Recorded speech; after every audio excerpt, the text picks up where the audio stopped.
this project. Even more so because, as I just mentioned, we're now in the kind of post or whatever during COVID period where live and very interactive interactions with larger groups are just much harder. So we did have about a dozen or so small group meetings prior to this workshop today, where we presented some of the same concepts, including the stuff that I'm going to talk about now. We sort of had proposed sort of straw man guiding principles and collected feedback on those. We also sort of started discussing kind of various ideas about how to meet 100% RES and sort of got feedback on those. The guideline, the guiding principles I'm going to talk about just now are already the result of incorporating some of the very useful feedback that I received from those processes, from those small group discussions. The important thing to note is this is not the end of that. So we're continuing, while these principles are now more refined, we encourage all of you to continue to sort of provide feedback on those. In addition to asking the questions that you're asking now, I can see it on the Q&A button here.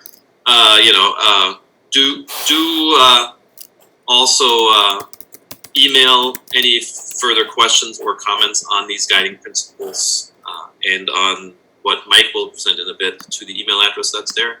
And then just sort of, we'll post the materials of this presentation here on this website, and so you can read in more detail and quiet and provide feedback then. So, no, this does not work so well. Oh yeah, no, it does, okay. Does it? Yeah. All right, so we had started with a straw man, refined it, and results in a set of guiding principles that then help us design an action plan of how to get to the 100% by 2030. I think it's important to recognize that these principles can be mutually exclusive to some extent. They conflict with each other. They can conflict with each other. And so in the end, there have to be trade-offs made between emphasizing, prioritizing one principle at the expense of another principle. And you should all be listening carefully now, since at the end of this workshop, there will be a couple of polling questions that ask you about your own kind of preferences for prioritizing various aspects of these. As Dean mentioned, the principles we identified fall into three very broad categories. One has to do with decarbonization, removing greenhouse gas emissions from the Rhode Island electric sector and ultimately the Rhode Island and regional economy.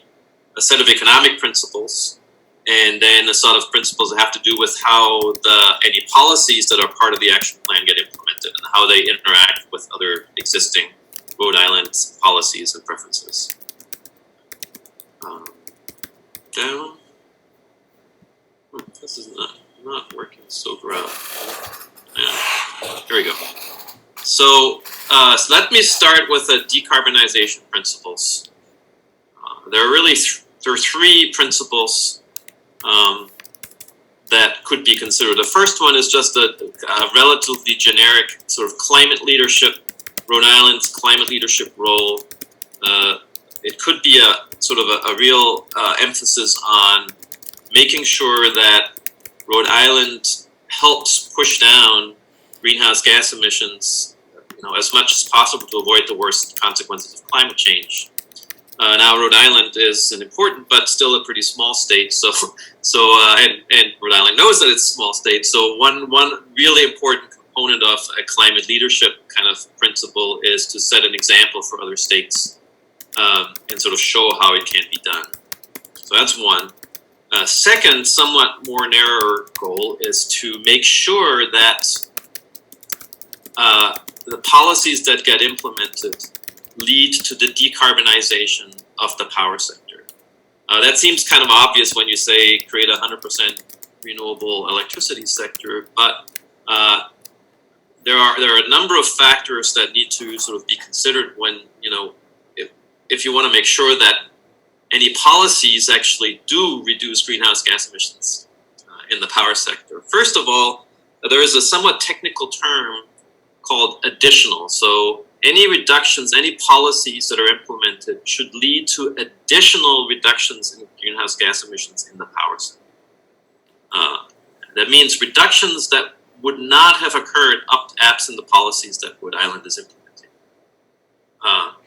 And there are two sort of examples where something Rhode Island does may not lead to additional greenhouse gas emissions reductions. The first one is where compliance with any requirements happens through what's called an alternative compliance payment. So under the renewable energy standards that is in place in Rhode Island, and similarly under renewable portfolio standards that exist in essentially all of the other New England states and in a lot of other states, there is sort of an out clause, if you want. So the renewable energy standard today and those renewable portfolio standards, they say you must meet, say, 20% of your sales from renewable electricity, from your energy sale, electricity sales from renewable electricity. And the way you do that is you have to surrender renewable electricity, renewable energy certificates, these so-called RECs. Each REC corresponds to 1 megawatt hour of demand. So if you have 100 megawatt hours of demand, you have to surrender 100 RECs. Except, instead of surrendering RECs, you can also pay a certain dollar amount per megawatt hour, and that's called an alternative compliance payment. So it is conceivable that the RES as it currently exists might be met by electricity supplier simply sending in payments, but not actually doing something that lowers emissions. So that's one area, and that's the one that's emphasized here. So a policy that sort of implements, 100% renewable energy standard could include an alternative compliance payment. But if it does, then there's some risk that it actually might not reduce emissions, but rather result in these payments. Another area where there's sort of a bit of a concern is, as I just mentioned, the primary mechanism for implementing a renewable energy standard is by creating these renewable energy certificates. And then an energy supplier basically retires these certificates. They can be bought in the market, and there is a market in New England that's called the NEPOOL GIS tracking systems, where any solar, wind, and other qualifying resource in the region that generates electricity from renewable resources, for each megawatt hours, it gets one of these certificates. And these certificates get tracked, and then an electricity supplier can buy these in the market. They can buy directly from a renewable project, or they can buy them in the marketplace, and then hand those over if you want, or retire them to comply. Since all the other states in New England have something similar to a renewable energy standard, it's called a renewable portfolio standard for the most part. There are these RECs around in the region, and moreover, these RECs can be banked to some extent over time. So, to the extent that the 100% renewable energy standard, can absorb regional RECs that are surplus, that are just not being needed, that are not needed to meet, say, the renewable portfolio standard in Massachusetts or in Connecticut, then, but would just go unused because, say, the procurements for offshore wind in Massachusetts are more rapid, grow more rapidly than the renewable portfolio standard in Massachusetts, which grows now by 2% per year.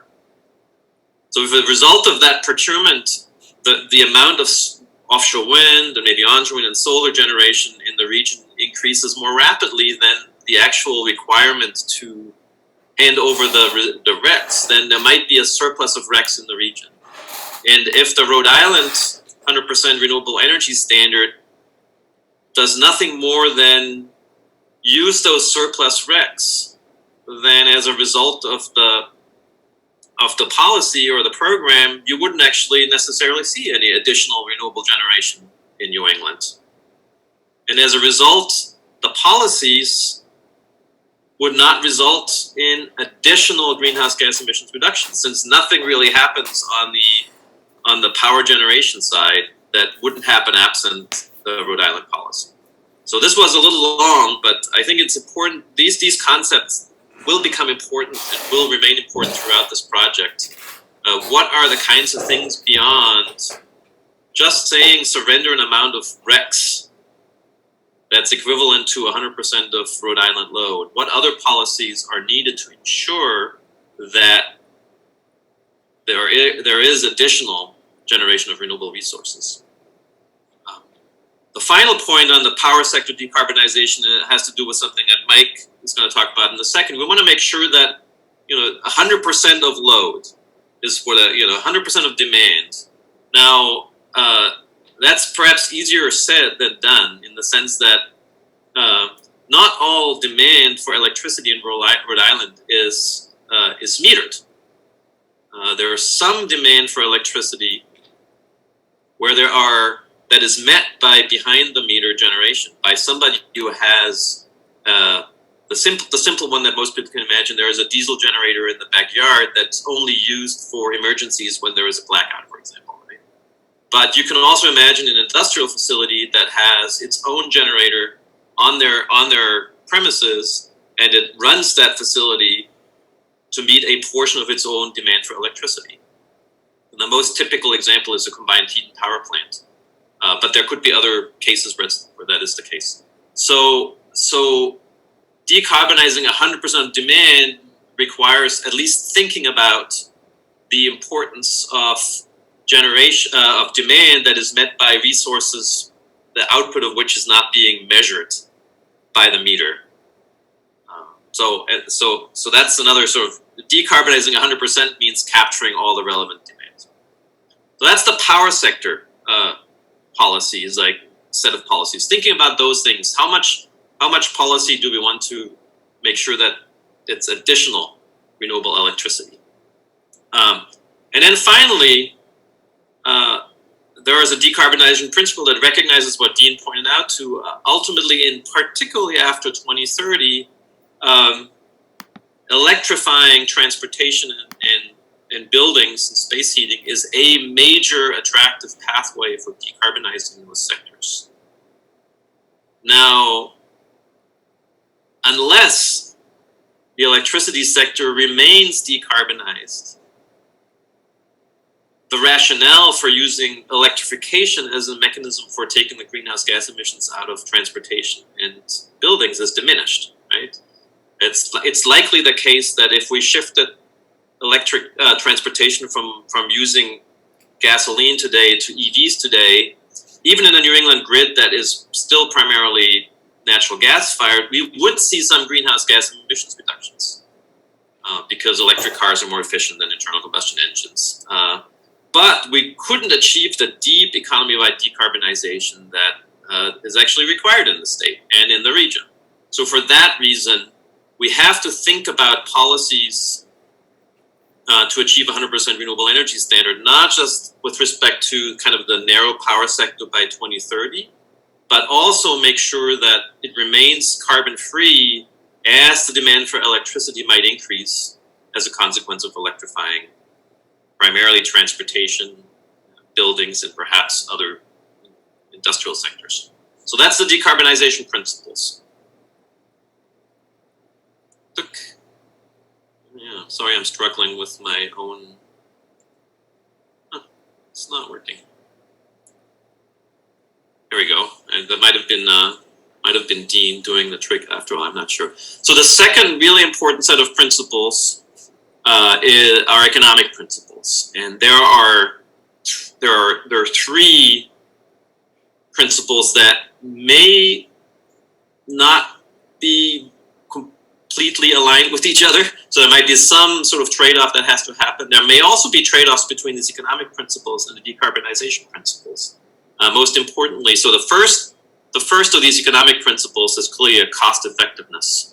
The idea is to get to 100% renewable electricity, however defined, at the lowest reasonable cost to consumers. Right? And that implies thinking about how we can leverage competition and market mechanisms, how we can leverage as much as possible cost-effective energy efficiency. So those are really important sort of mechanisms. But also, for example, if there were a lot of surplus RECs in New England,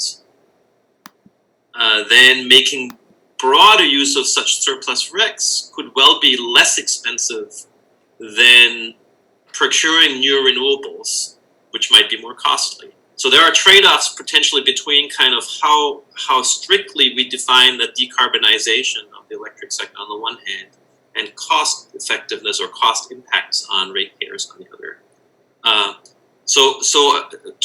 One or two other components of the cost effectiveness. One, it's important that we think about all costs. So in the near term, probably through 2030, the costs of, say, procuring offshore wind, or the costs of procuring sort of utility scale solar, or even sort of smaller scale, community scale solar or smaller. So that is obviously an important focus of the costs, and putting together, if you want, portfolios that sort of have some combination and how much they cost is relevant. But especially as the whole New England area decarbonizes, there might be other costs that we incur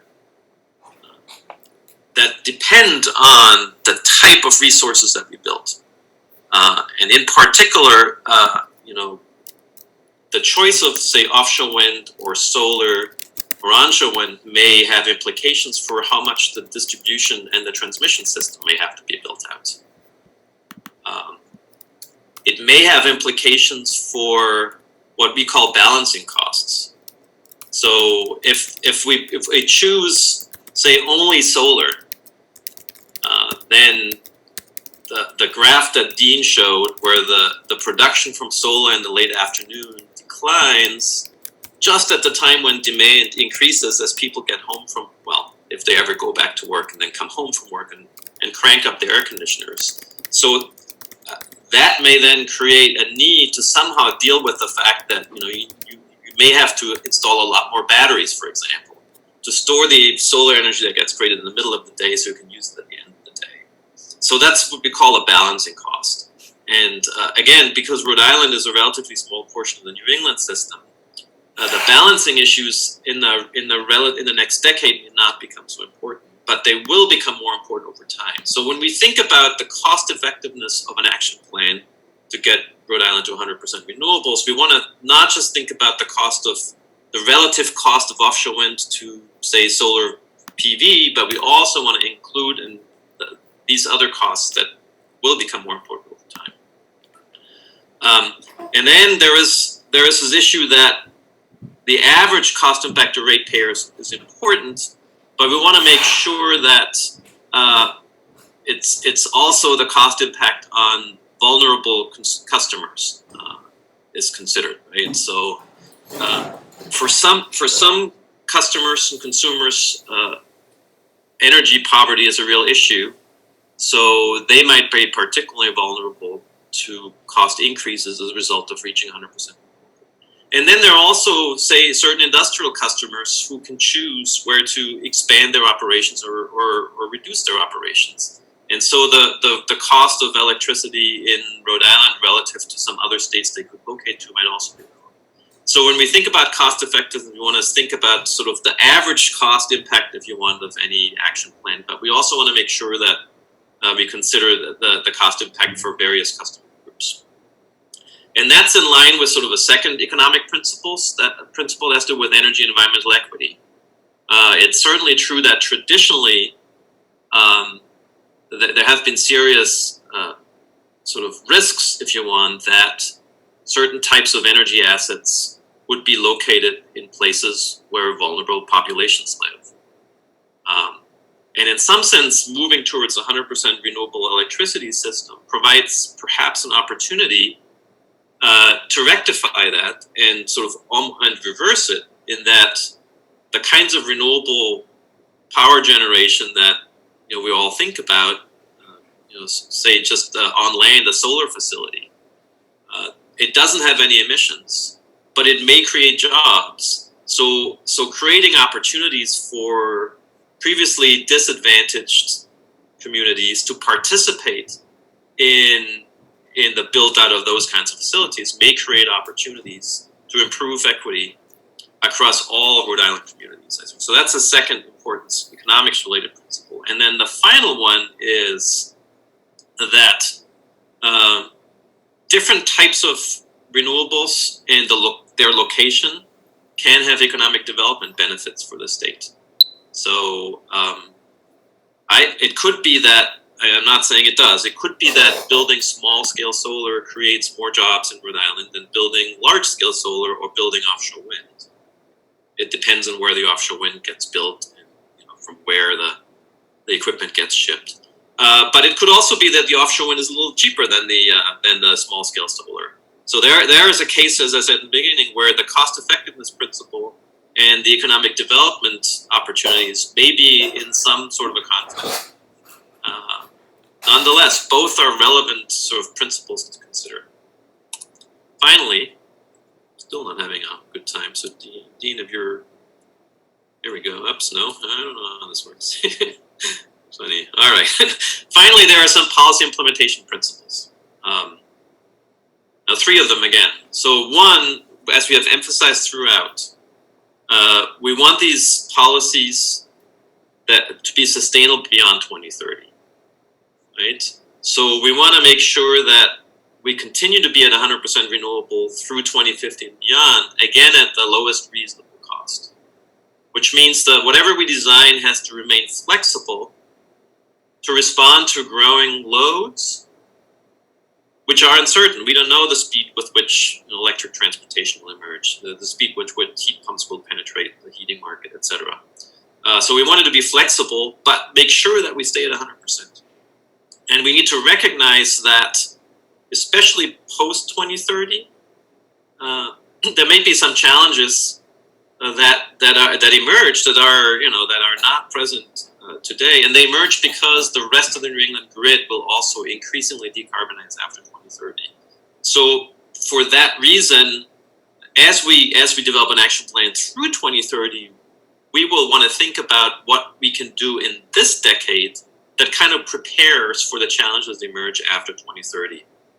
For example, does the state want to sort of encourage early adoption of things like certain types of battery storage or even longer term storage, certain innovations in what we call demand response, creating incentives for demand to be more flexible, etc. So that's one, making sure it's robust and sustainable beyond 2030. The second is want to make sure it's consistent with existing renewable energy mechanisms to the extent possible, right? So 10 years is a pretty short time period. And so the likelihood of smooth success increases to the extent we can leverage all the mechanisms that are already in place as opposed to coming up with entirely new ones. So this would imply thinking hard about whether the renewable energy standards, the RE growth program, the renewable energy fund, energy efficiency programs, net metering, etc., whether all of these things can be used as mechanisms to get us to our 100% goal. And then finally, not only use existing renewable energy mechanisms, the action plan also should be consistent with other Rhode Island policies and priorities, right? So maybe most important in the energy space itself, there's an important issue around siting. So obviously, especially solar, to a smaller extent onshore wind, requires land. And that land competes with other uses for that land, whether that's housing, public housing, or open space or something else. So that has to be a factor in thinking about it. I already mentioned the economic development, but there are other sort of social policies that have to be considered. And then finally, and very importantly, even though Rhode Island is part of a broader New England grid, we want to think about creating a 100% renewable energy system that continues to be very reliable. So those are our three blocks: decarbonization, economics, policy implementation. I want to just say a couple of things about how these policies that are now already in a refined form have been impacted by the stakeholder process we've already had, and I'm still having a really hard time. As I'm controlling, but so I just sort of give you sort of summarize the feedback we got from the dozen or so stakeholder interactions we've had. So first of all, in these principles, in general, everybody agreed that those seemed kind of good draft principles. Maybe unsurprisingly, there was some concern about the potential ratepayer cost. And so that kind of really emphasizes how hard we need to think about choosing a set of policies that sort of lowers those costs as much as reasonable. People also agreed that economic development benefits should be considered. And I think one of the things that we did sort of strengthen in the principles is to think about energy and environmental equity. I think that's really important. We got that loud and clear from a lot of the stakeholders, so I think that's already included in what we presented. Then also, I think there was broad agreement that an approach like the renewable energy standard is a good one to use.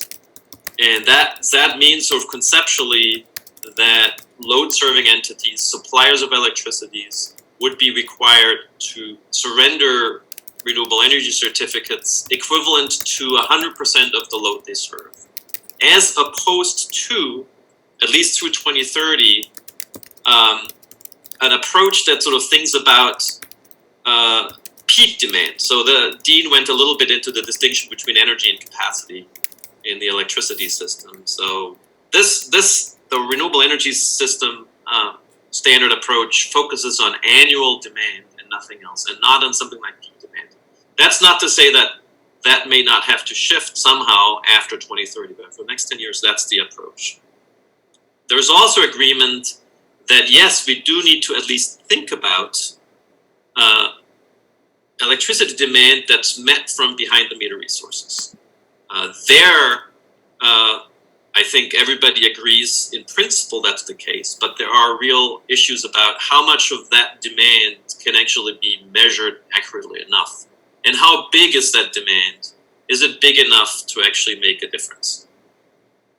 And then finally, there was agreement, partial agreement, but a little bit more of a discussion about how to define renewables that could be used to meet this 100% RES standard. Most importantly, the starting point, again, to be consistent with leveraging existing policies is to use Class 1 resources. So that's, primarily onshore wind, offshore wind, and various types of solar. There are other smaller kind of sources that are also Class 1, not traditionally very important. But the key questions are, should we expand that system to include things like Canadian hydro, a broader definition of biomass? Could we sort of use RECs from other regions? Could we use offsets? All those kinds of questions. The project team felt that,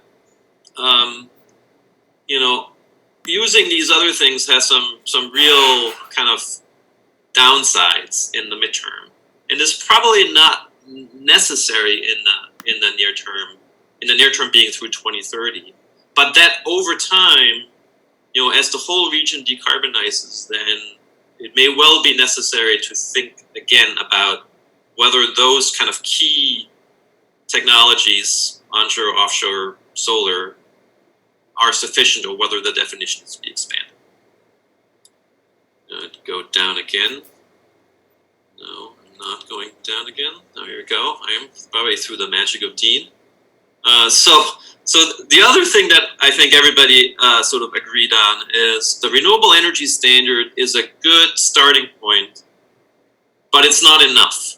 There have to be other mechanisms to encourage the addition of new resources, because otherwise there's a risk that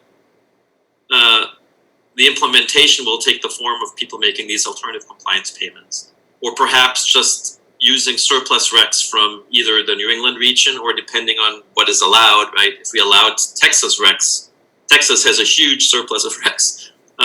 It would actually not there would be no incremental change to the greenhouse gas emissions in New England. We would just use something that is already there. The key concern, of course, is how to do that in a cost-effective manner. In particular, because of the impact on vulnerable communities. And the vulnerable communities could be low-income customers on the one hand, and it could be sort of businesses, vulnerable businesses on the other hand. So this is feedback we got. So yes, we need more than just 100% RES, but we have to be really careful about the cost impacts of that. And then finally, we got sort of a clear feedback that the 100% goal must align with other priorities. And in particular, I think the land use emerged as a really important sort of issue.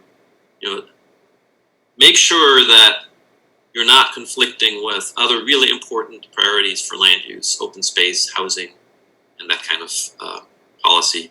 And then also make sure that it's consistent with environmental equity, with economic equity, social equity.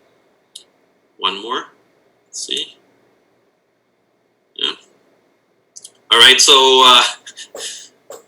because of that last point I made, there's sort of maybe a conclusion that the most obvious thing to do might be to do mostly offshore wind, both because of the land use issues and because onshore wind and solar are potentially more costly and have these land use issues. So for onshore wind in particular, onshore wind, the potential in Rhode Island is very, very small. There's a fair amount of onshore wind potential in Maine, but it's sort of bottled up in Maine. It's really hard to get transmission to get it down. There has also been some interest in shutting down natural gas plants in Rhode Island as part of a 100% goal. So we've talked about the 100% goal, and it's expressed as such in the executive order, as 100% of demand, as opposed to 100% of the power generation in the state being renewable.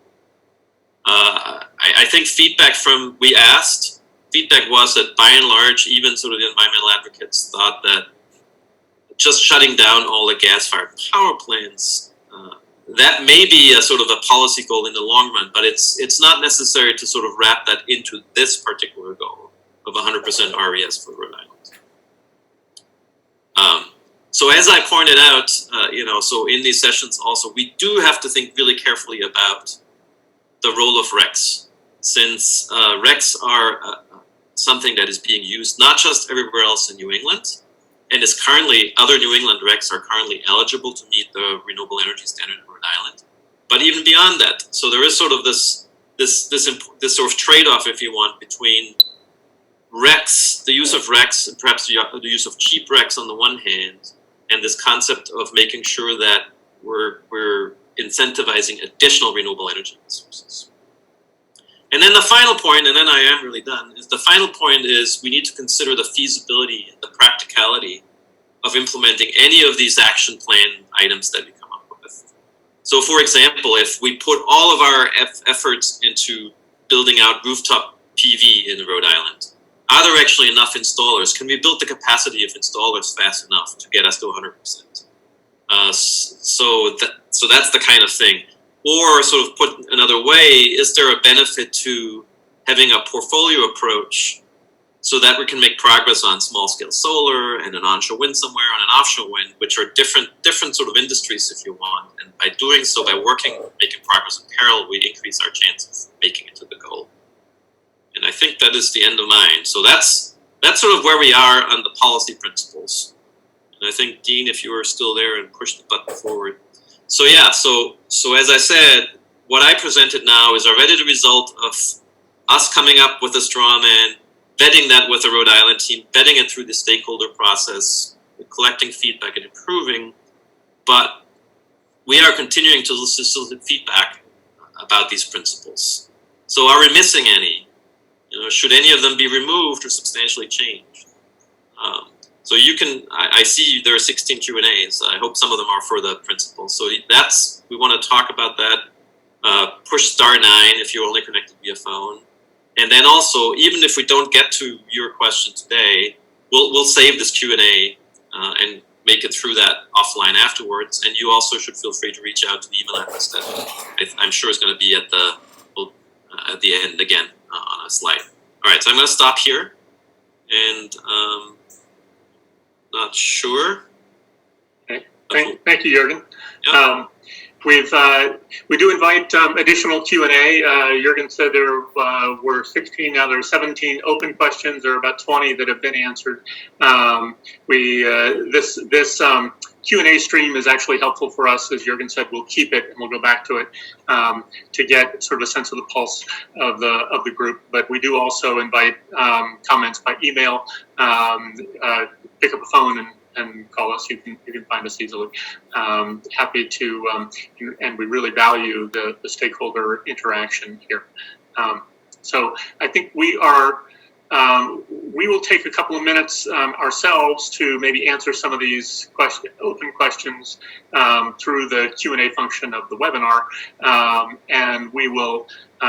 While we are doing that, you can take a break for about 10 minutes. I'm not sure if Nick is still available, but I think we are just ever so slightly behind our original schedule, which I don't think matters, but I think since we do have the governor scheduled to come on,